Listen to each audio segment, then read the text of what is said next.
So we, throughout the last week of probably a little over a week, I'd say we started exploring Ruby Amber, playing some games with it on Pixelborn, discussing it more and more in our team chat and things like that.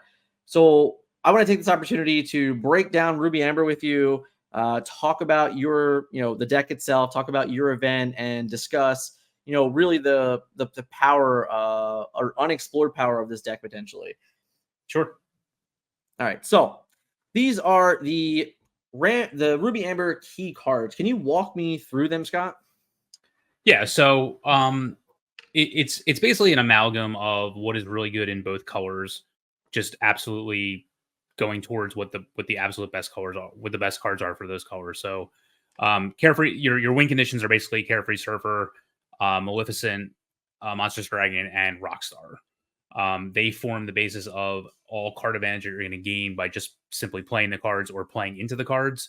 Maui's your key removal piece, but you also have Be Prepared and Dragonfire. But really, the top row are the most important cards in the deck, and what allows it to continue to play threats to the board while replacing themselves or getting you automatic card advantage as you play them.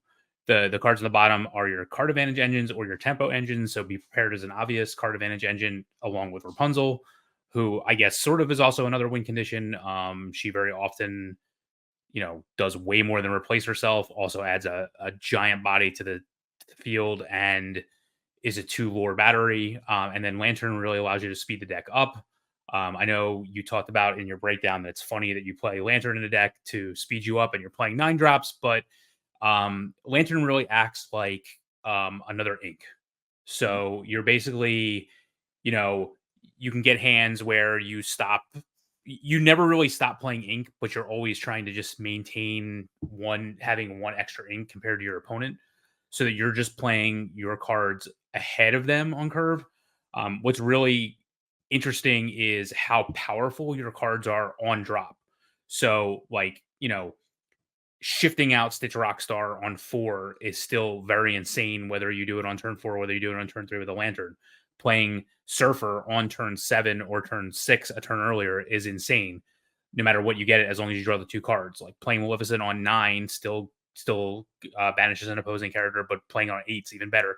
And Maui is just so undercosted compared to how much control he can have over the board. I guess he's, quote, balanced by not being able to quest, but it doesn't really matter in a deck like this. He doesn't have to carry that load. He just has to keep the board clear. And then Rapunzel's she's just undercosted for what she does in general. So Lantern only speeds up what you're already trying to do. And just get playing these cards on curve is super powerful. Playing them, the ability to play them a turn earlier is even more powerful. Yeah, I mean, aside from the turn 3 Rockstar shenanigans, playing Maui on 4 is just mean. It's just mean, because the likelihood of them being able to answer the Maui after that, before you can Rapunzel it, are just so low. There's just so many games where Maui honestly ends up being a 3-for-1 by himself, and along with that, probably drew you 3 cards. Yep. It's really, really impressive. So let's look into the deck list here. Now, I put up the actual submitted deck list mostly to show the bling, but if I'm being honest, Scott and I are pretty happy with our foil collection. But after seeing some stream games this weekend where players had play sets of enchanteds in their deck and their Ruby Amp, I was just yeah, this looks like nothing compared to what we're used to. But we'll get a more formal look at the list here. So, Scott, you talked about the key cards. Let's talk about the supporting cast here. Sure. So basically, you have a more interesting Rockstar package because of the colors that you're using. So you don't have the steel like you typically would in Amber Steel. So you have to play things like both LeFou's and Gaston with Rockstar. Right. And how that goes. I also included Minnie Mouse, the 1/3. I didn't get to do it a lot during the day. I don't even think I did it once, but theoretically, she's there to be able to basically swing into a Simba on 3, play it off a Lantern or something like that, and then it gives you the ability to play Rapunzel on curve and still draw you cards. So as opposed to playing like a Sergeant Tibbs or something like that, that's probably just going to trade with something. I wanted a 1/3. She's also really powerful, like late game. Again, like if you have one character in play and it's turn 7 and you have a Lantern in play, you can play her and then into Surfer on the same turn. So just having an extra 1-drop there really helped. Other sporting cards, Be Our Guest. I actually, because you don't have Ariel in this deck, I had her in there for a while, but then I changed the deck around a lot. Be Our Guest just acts like it's supposed to act, which is just go get you the best threat that you possibly can. I played the card all day long, whether it was on turn 2, whether it was later in the game, to always get me the absolute best card possible. So that was very powerful for me. 4-drop Ariel was just a way to basically play a 3/4 on turn 3. She was not very good. Hades allows you to do the Hades loop tricks, as well as get back your threats. Very powerful against Ruby Amethyst, but also very powerful against Amber Steel. And then a few of the 1-ofs I played are like a 1-of Goofy, a 1-of Stitch Abomination, which some of the other lists that you'll see of this deck out there online has multiple copies of that Stitch Abomination. I just played him as basically a threat to play after you be prepared to play a 3-lore character immediately without having to like. But I don't even know that you need him, to be honest with you, because a lot of times you can just set up like a Hades to get back a Rockstar, etc. So he's just almost like another extra threat that you can play after the board's clear. The shield, we all know how powerful that is, but honestly, like I actually think the LeFou 2-drop is actually better in this deck than the shield was. I think I only played the shield like once all day. I know I played it as a 1-of, but I did draw it a decent amount.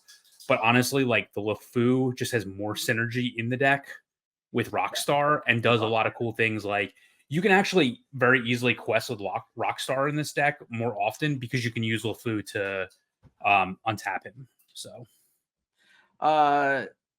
just like key factors that key things that are different than what some of the other decks that were A in the event and B that we've seen other through other medias and things like that being covered. One, Rockstar. How important is Rockstar in this list? 100%. Most very important card.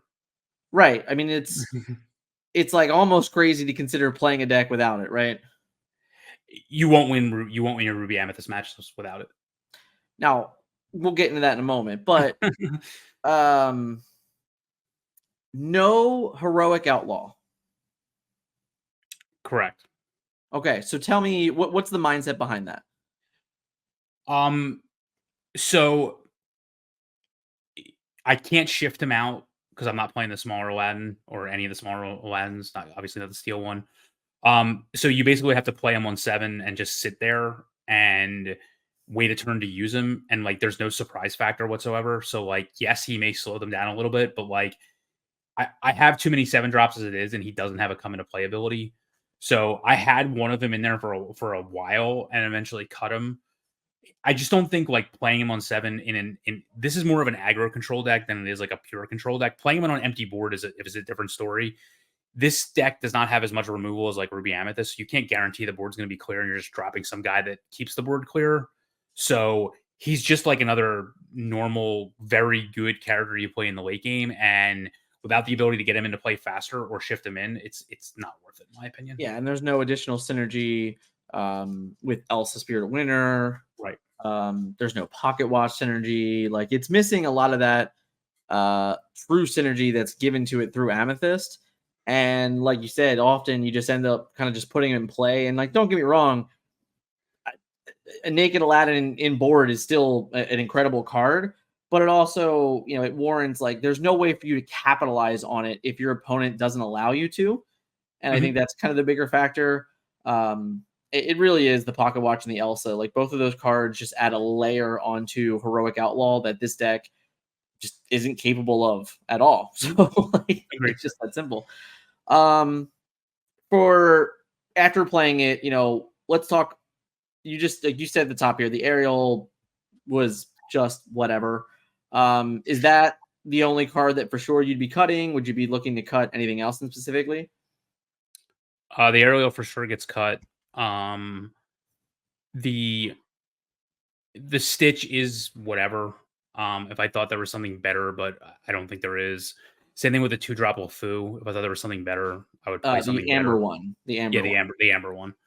And if I thought I was going to face a lot of steel, like you could substitute the Gaston, and then if the Gaston isn't good, then then the Amber LeFou isn't as good. So it's like it's a domino effect, but like they're really just like, what are you gonna do? Play Donald Duck, 2-drop Donald Duck? Like, is that what we're gonna play here? Like, that's what we're getting down to, and I'm not really sure that that's where you want to be. So what I like about this deck is, like, theoretically it has good cards in certain matchups, and you just ink everything else. Right. So, like, would I like to play Lilo as a 1-drop? Yes, but I can't afford more uninkables. Like, would I like to play, do I want to play Pongo? No. Do I want to play more Goofies? Yes. Like, to me, there just aren't, like, do I want to play You Or Forgotten Me? No. So, like there are certain cards that, like, they're fine when they're fine, and when they're not good, they're just inked. So that's just where, like, to me, almost all my games play out exactly the same way because I mulligan very, very aggressively. So you just mulligan to your best cards and continue to play them, and then you just get to them. So, like, to me, the games play out very similar. Again, if there were better options in some of these ink colors, I would play them, but there just aren't right now. So I'm fine with the way it is. A lot of it, because there's just not better options in my opinion. And any other better options are uninkable, and the uninkable count in a deck that plays 7 to 9 drops is a little bit high. Okay, fair. All right, let's talk about your your overall performance in the day then. So this was your Miami 2023 record. Let's walk through it. You were 5-1-2, finished 24th place. You only lost 3 games, right? We're not talking about matches. We're talking about games. And your loss of the event, your one loss was a 1-0 loss in time. Your matchups were Ruby Amethyst. You went 2-1-1, Amber Steel 2-0-1, and Amber Amethyst 1-0. So we discussed the changes of adding the Rockstar to make the Ruby Amethyst matchup better. And obviously you still had a favorable matchup into it, but you did take the loss, which was the 1-0 in time. And then you also drew against it. Okay. So it's just what can we change? Is there a way to make the deck potentially go to time less? Is it more of just an overall time thing in general of trying to pace the game more fluently? I mean, you're basically just trying to get to a point where Stitch Surfer takes over the entire game. So what you actually wind up doing in that matchup is you keep them, you use Rockstar to keep them entertained. So if you're able to get Lantern into Rockstar on 3, they're like way on their back heels, because you can start questing right away, because there's nothing they're going to play that's going to really take him out there for at least like 2 turns or something like that. As long as, especially if you're on the play, if you went second, it's possible, you don't want to play him into a Maui or something like that. But he really keeps them occupied for a while. And, like, he's not even your main game plan. Like, getting to Surfer against Ruby Amethyst is your main game plan. And then getting from Surfer to Maleficent to take care of all their threats is what happens. So, like, the game can really slow down because you're actually able to deal with most of their threats more efficiently than they're able to deal with yours. So if you get like a Surfer train going where Surfer draws into another one, you get Hades, etc. Like, honestly, like, if it gets going and you get Surfer out there before they're able to stabilize, you're generally way ahead. They just still can drag the game out. That's the problem. Like, so I literally, there were games against Ruby Amethyst where I always had 6 or 7 cards in my hand and they have like 2. And it's like, we can sit here and you can take care of all my guys as I play them. I'm always going to have 6 or 7 cards in my hand because I'm going to Hades back Surfer. I'm going to Hades back Rockstar. Like, every single card I play is a threat to you. And if you don't continue to ink, if you don't have a mirror, etc., if you don't have any way of gaining card advantage, you're just dragging the game out to the point of like, you're not going to win. So it's more of an issue of like, I couldn't finish the game fast enough, but they had no chance of winning. So that's really what happened in some of those draws.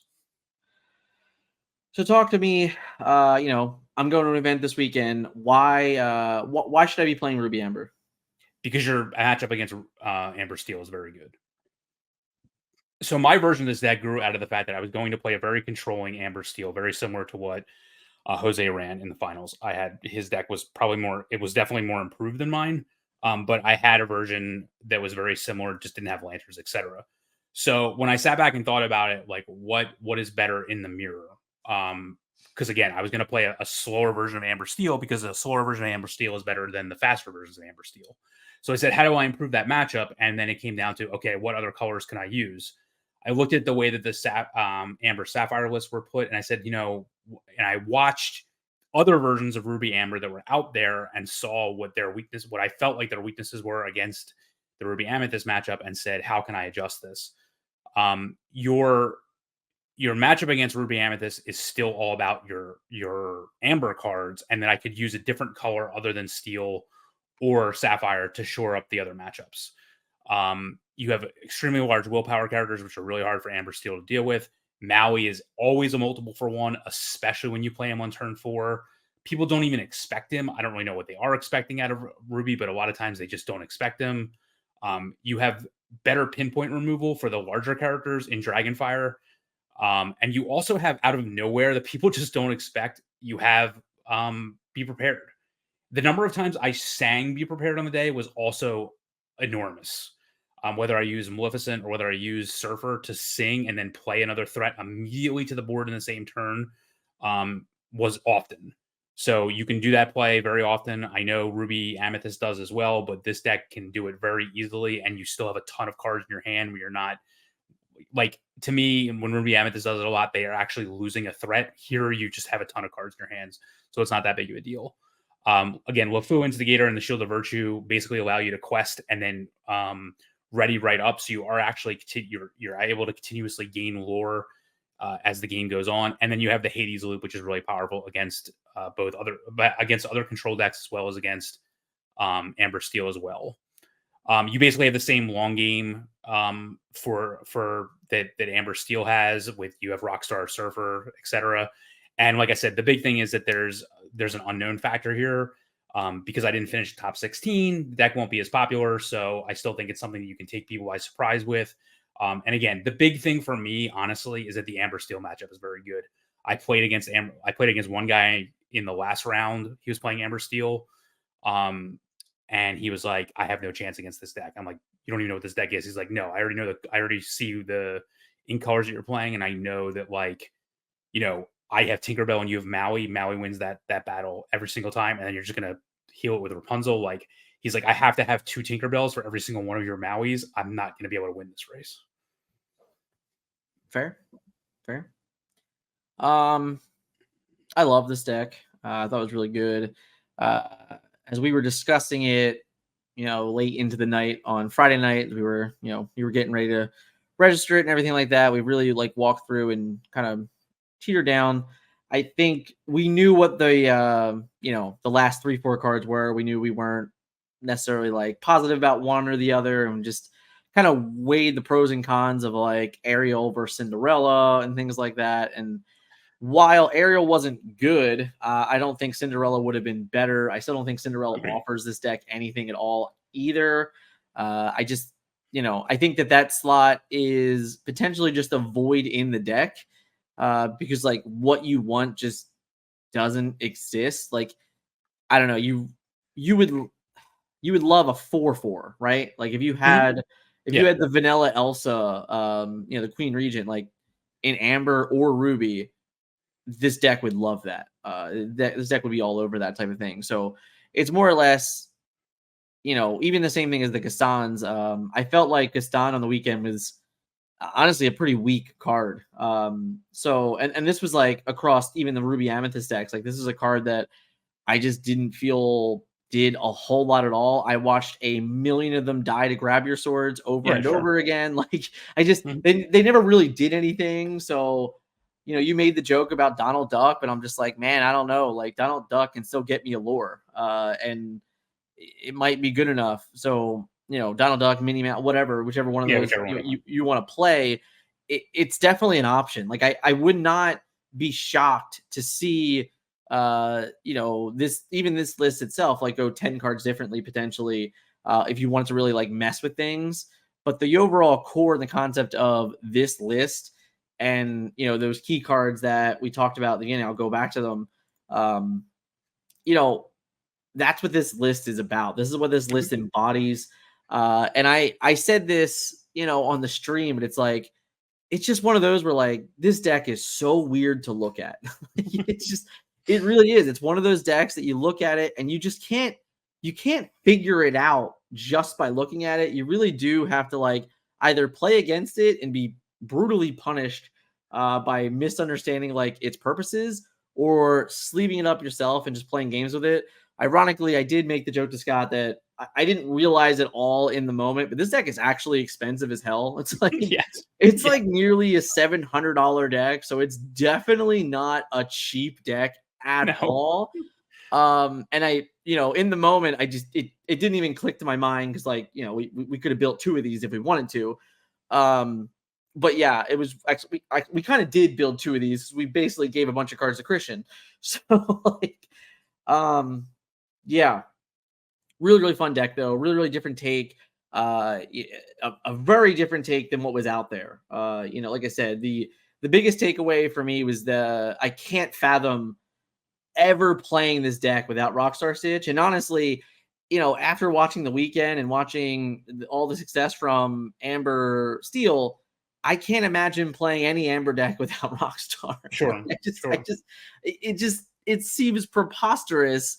Like you're almost like just giving yourself a handicap almost like by not playing that card. So I think that's the biggest key takeaway is that Rockstar is insane. I mean, all day long on stream, we watch Rockstar win a ton of games for the player playing it. And I think that's the key factor here is that card in this deck is just another layer to drawing you into these insane removal spells. When you trade up Smash for a Dragon's Fire, it seems crazy, right? You're like, oh, it costs 2 more, it's uninkable, yada yada. But it's like, yeah, but it banishes any card in the game. There's no decision point. It's like, nope, just get rid of that. See you later. There's no, oh my god, I need Grab Your Swords plus Smash to remove their Aladdin, right? Like you're just like, no, just get a Dragon's Fire Aladdin because I know that card is a nuisance, right? So I think that's a key factor. And like you said, there was a lot of games that your opponent simply did not expect you to play Be Prepared,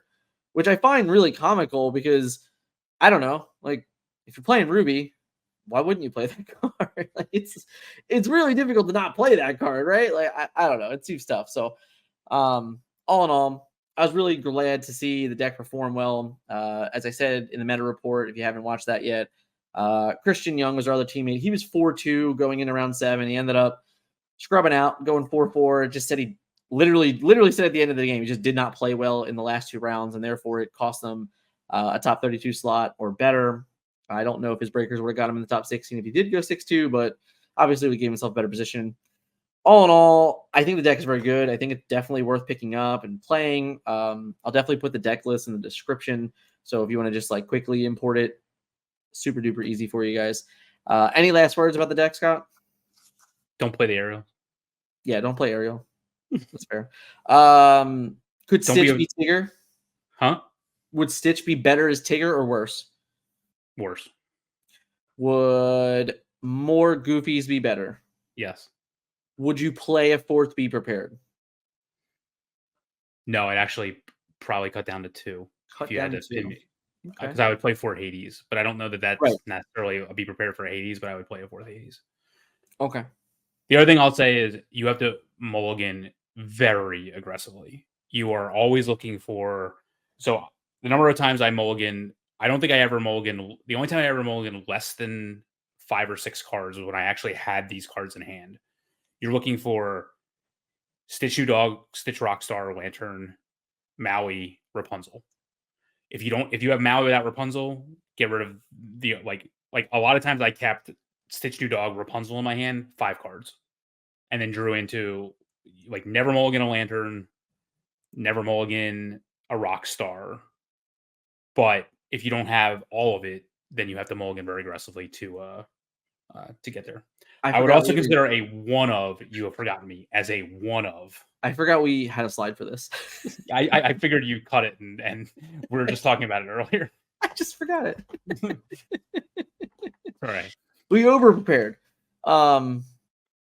Yeah, so I covered all that on the fly because I forgot this was here. Right. I figured you just said we didn't have time for this extra slides. Just went with it. No, not at all. Not at all. All in all, deck's really fun. Really, we saw in chat earlier playing on Pixelborn already. That's awesome.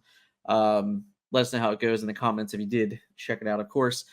And if you got this far and you haven't yet, for whatever reason, smash that like button for me. Let me know if you're watching this afterwards, what your thoughts on Miami were and all those fun things. And of course, this deck as itself